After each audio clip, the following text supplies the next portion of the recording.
தமிழுக்கு நிகர் தமிழே, தமிழனுக்கு நிகர் எவரே.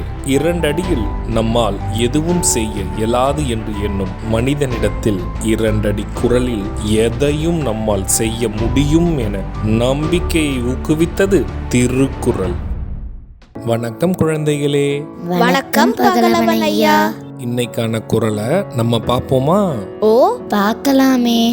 சரி, பாடத்துக்குள்ள போலாம். இன்னைக்கான குறள் அதிகாரம் 99 சான்றாண்மை. குறள் எண் 982. குணநலம் சான்றோர் நலனே பிறநலம் எந்நலத்து உள்ளதூவும் அன்று.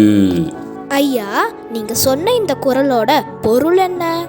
இதற்கான பொருள் நற்குண நற்செய்கைகளின் சிறப்பு என்பது சான்றோர்களின் சிறப்பே ஆகும். மற்ற நலம் எவையும் வேறெந்த சிறப்பு நலத்தோடும் சேர்த்தெண்ணப்பட மாட்டாது. இதுக்கு ஒரு உதாரணம் சொல்லுங்களேன்.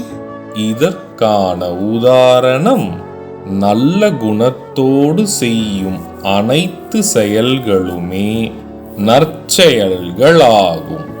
நல்ல குணமின்றி செய்யக்கூடிய எந்த ஒரு பெரிய செயலும் அது செயல் என கருதப்பட மாட்டாது.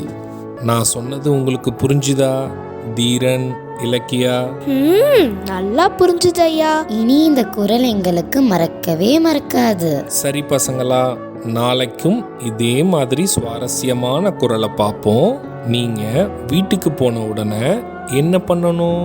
இன்னைக்கு நாங்க படிச்ச குறளை அப்பா அம்மா கிட்ட சொல்லி காட்டுவோம்.